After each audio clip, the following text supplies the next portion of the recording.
Assalamualaikum warahmatullahi wabarakatuh. Hari ini kita akan melanjutkan perkuliahan kita pemrograman komputer, dan pada pertemuan kali ini kita akan belajar mengenai struktur selection pada algoritma. Yang pertama kita akan sampaikan adalah mengenai capaian pembelajaran. Apa yang akan kalian peroleh setelah belajar materi ini? Kemudian kita akan belajar mengenai definisi dari struktur selection. Selanjutnya kita akan belajar mengenai struktur kondisi, satu kondisi, struktur dua kondisi, dan struktur pada multi kondisi. Yang dimaksud kondisi di sini adalah penggunaan implikasi seperti yang pernah kita pelajari pada logika matematika di semester 1.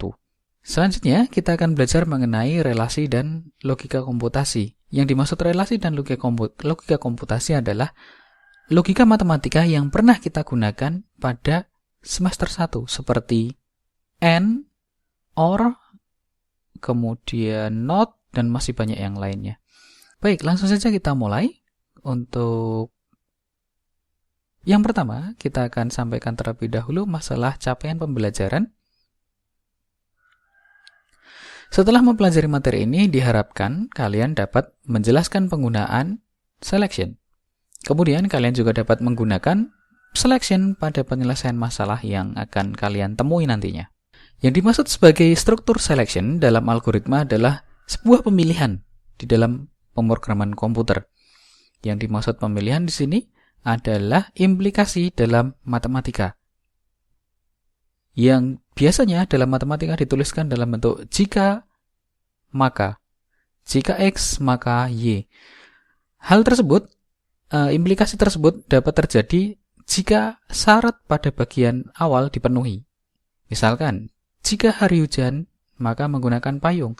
Jika kejadian hari hujan benar-benar terjadi atau terpenuhi, maka harus menggunakan payung. Struktur selection pada bentuk pseudocode, kita menggunakan bentuk if apabila terjadi satu buah kasus kondisi, kemudian kita menggunakan if else apabila terjadi dua kondisi, dan kita menggunakan if, else if lagi, else if lagi, dan terakhir else apabila terjadi multi kondisi. Bentuk penggunaannya seperti ini. Strukturnya adalah if di bagian depan, kemudian kondisinya apa, then kemudian aksi. Seperti tadi, jika hari hujan, maka menggunakan payung berarti dapat dituliskan sebagai if hari hujan, then menggunakan payung. Apabila kondisinya bernilai benar, maka aksinya akan dilakukan. Namun, apabila kondisinya bernilai salah, aksi tidak akan dilakukan. Tadi adalah bentuk struktur pemilihan dalam pseudocode, kemudian ini adalah bentuk flowchart dari kondisi, dari struktur satu kondisi. Jadi, semua harus mulai dari titik awal, kemudian kondisi ini adalah sebuah decision, pilihan, if then. Jika iya, maka akan muncul suatu aksi, jika tidak, maka akan langsung berakhir pada bagian selesai. Ini adalah flowchart pada satu kondisi. Ingat, kondisinya hanya satu, aksinya hanya satu. Apabila tidak memenuhi syarat, maka akan langsung selesai.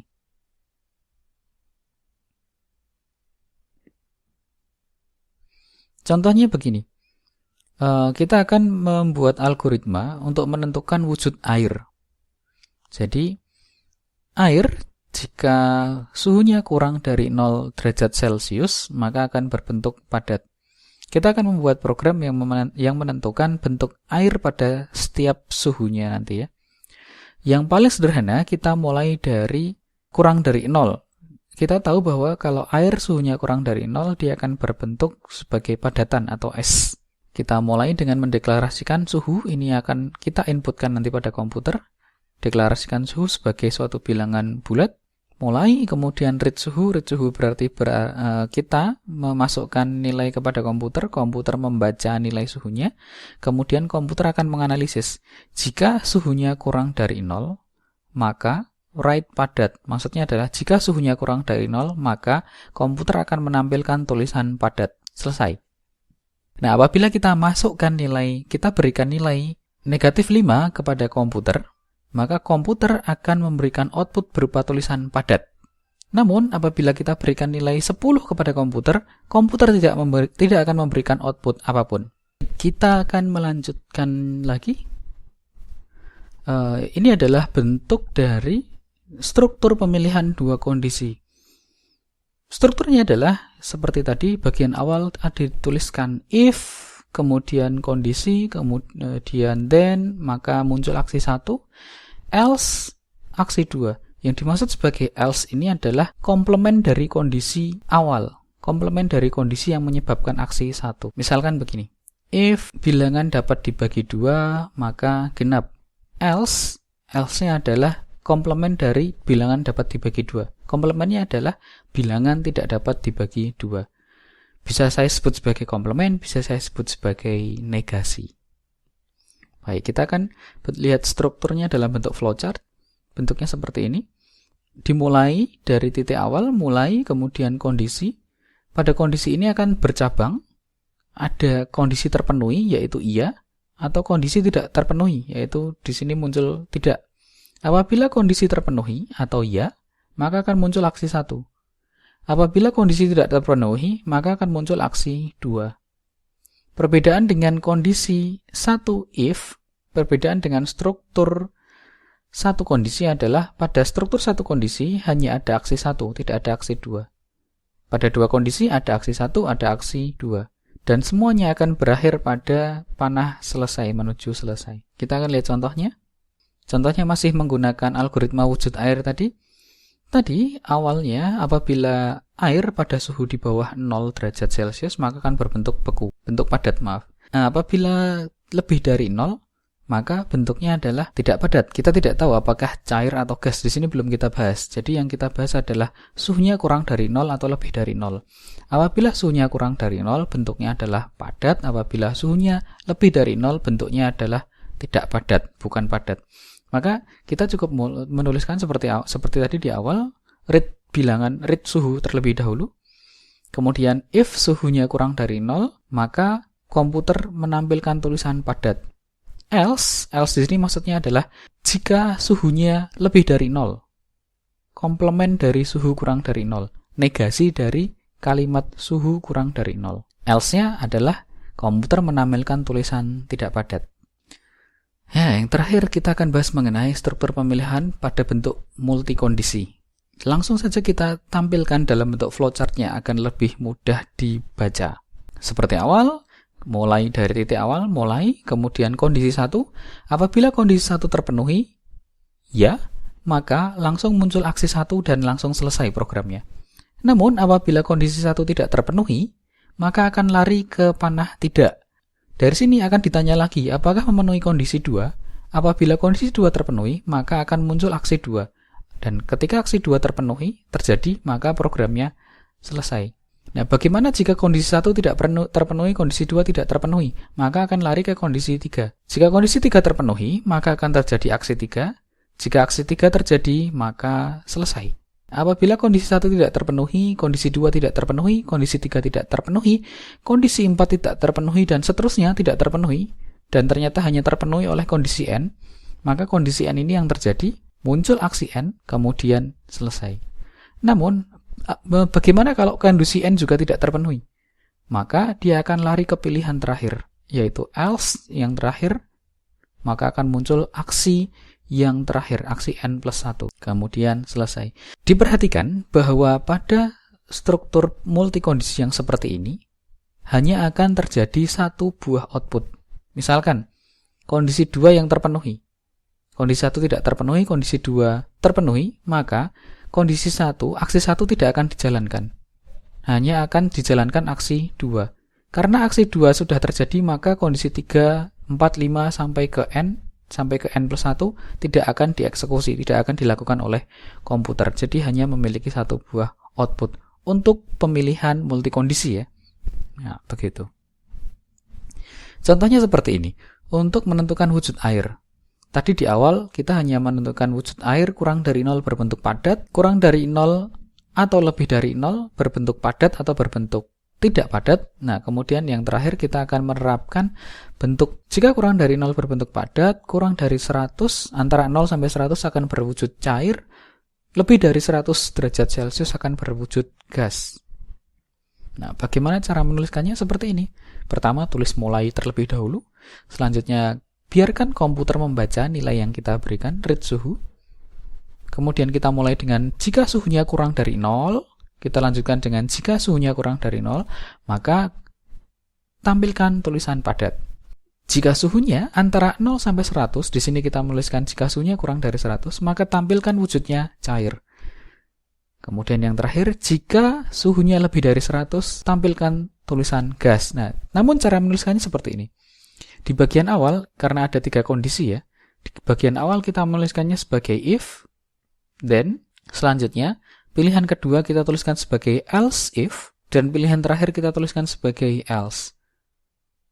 Pilihan terakhir, suhu lebih dari 100 tidak perlu kita tuliskan, karena komputer sudah secara otomatis mendeteksi bahwa jika ini kurang dari 0, ini kurang dari 100, maka yang di sini adalah negasi dari keduanya nanti. Baik, silahkan dipahami sekitar 1 menit.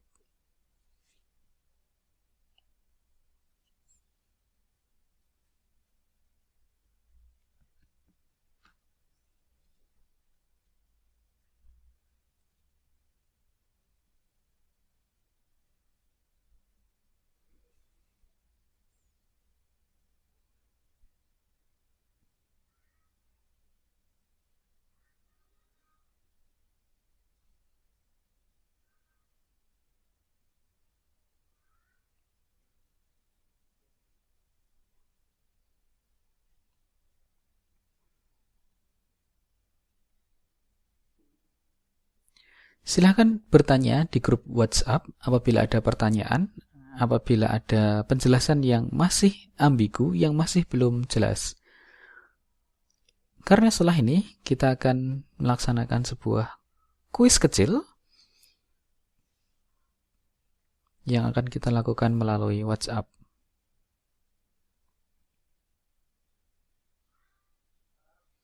Baik, kita mulai kuis kecilnya.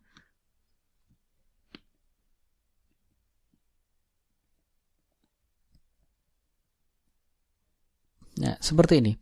Saya memiliki 3 buah algoritma. Algoritma 1, algoritma 2, dan algoritma 3.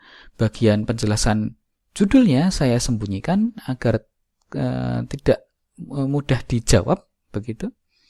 Kemudian hanya ada 1 buah input, 1 buah deklarasi, yaitu bilangan berbentuk integer, yaitu bil.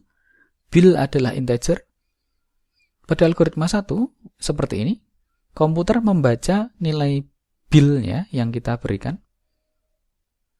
Kemudian ada struktur pemilihan di situ, seperti itu ya. Bentuknya seperti itu. Menggunakan 3 buah if. Kemudian pada algoritma kedua, menggunakan 1 buah if, 1 buah else if, dan 1 buah else. Dan algoritma ketiga, bentuknya agak berbeda sedikit. Bentuknya adalah ada if, kemudian di dalam if, ada if di baris ketiga ya. Di dalam if lah ada if lagi di baris kelima. Di dalam if ada if lagi di baris ke-7.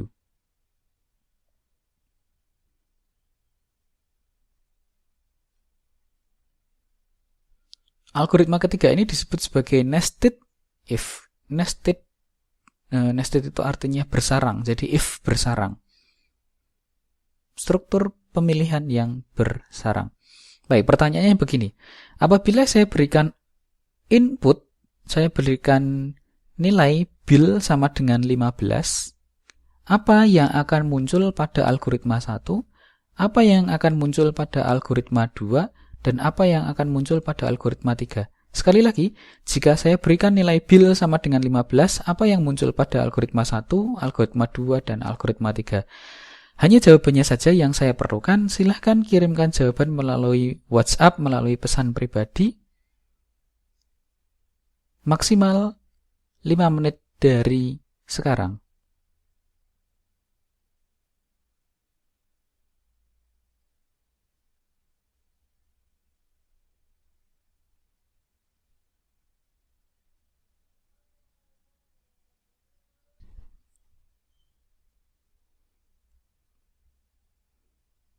Baik, terima kasih telah mengirimkan jawaban. Pembahasan akan kita lakukan nanti di beda source.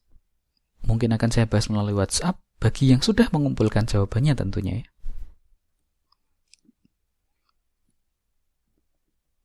Kita akan kembali ke materi. Kita akan masuk ke bahasan operator relasi. Ini yang saya sebut sebagai relasi, yaitu ada yang pernah kita pelajari, yang pernah dipelajari saat sekolah dasar, SMP ataupun SMA. Simbol seperti ini dikenal sebagai simbol lebih besar, kemudian yang ini digunakan untuk mendefinisikan lebih besar atau sama dengan yang seperti ini, yang seperti huruf K, seperti ini. Ini adalah lebih kecil, ini adalah lebih kecil atau sama dengan, ini adalah sama dengan, ini adalah tidak sama dengan. Operator dua buah sama dengan seperti ini digunakan untuk membandingkan dua argumen.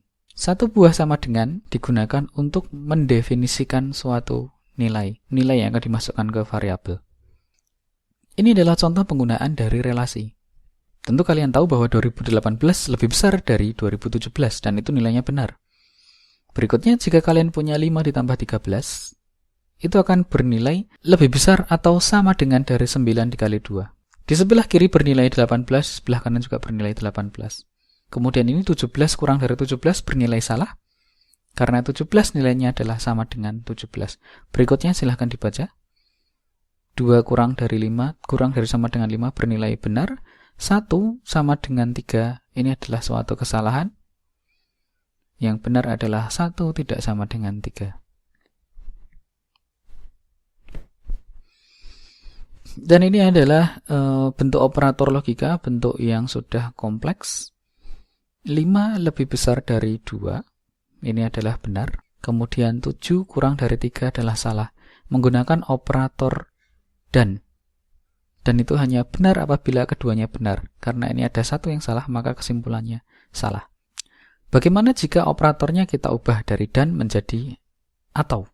5 lebih besar dari 2 bernilai benar. 7 kurang dari 3 bernilai salah tapi menggunakan atau. Atau itu bernilai salah apabila keduanya salah. Jadi kesimpulannya benar atau salah adalah benar. Ini adalah contoh penggunaan operator logika sekaligus relasi pada algoritma untuk menentukan nilai maksimal dari 3 buah bilangan.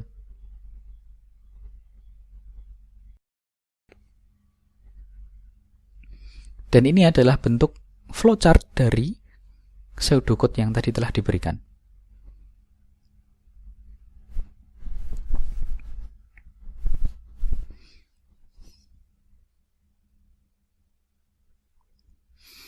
Ya, terakhir latihan soal. Pada bagian ini adalah tugas yang biasa kita kerjakan dan akan dikumpulkan pada hari Ahad jam 12 siang. Susunlah sebuah pseudocode dan sebuah flowchart untuk menentukan apakah suatu tahun merupakan tahun kabisat atau bukan kabisat. Contohnya begini. Misalnya saya masukkan angka 2000. Apakah 2000 ini merupakan kabisat atau bukan? Saya masukkan angka 2004. Tahun 2000, angka 2004 ini kabisat atau bukan? Jadi saya berikan ke komputer angka 2004. Maka komputer akan memberikan balasan kabisat. Saya akan berikan angka 2002, maka komputer akan memberikan balasan bukan kabisat. Saya akan berikan komputer angka 2000, maka komputer akan memberikan balasan bukan kabisat. Seperti itu. Buat flowchartnya dan buat pseudocode-nya. Kita akan bahas pada pertemuan berikutnya, tapi jangan lupa ini sebagai tugas. Dan soal kedua seperti ini. Suatu minimarket ada promo ya, kalau berbelanja lebih besar dari 100.000 maka kalian akan mendapatkan diskon 10%. Jika tidak sampai 100.000 tidak akan dapat diskon. Nah, buatlah flowchart yang untuk program ini. Buatlah flowchart dan pseudocode yang menentukan bahwa kalian dapat diskon atau tidak, kemudian harus bayarnya berapa. Gitu. Kalau dapat diskon bayarnya berapa, kalau tidak dapat diskon bayarnya berapa. Susunlah flowchart dan algoritma, flowchart dan pseudocode-nya. Terima kasih. Assalamualaikum warahmatullahi wabarakatuh.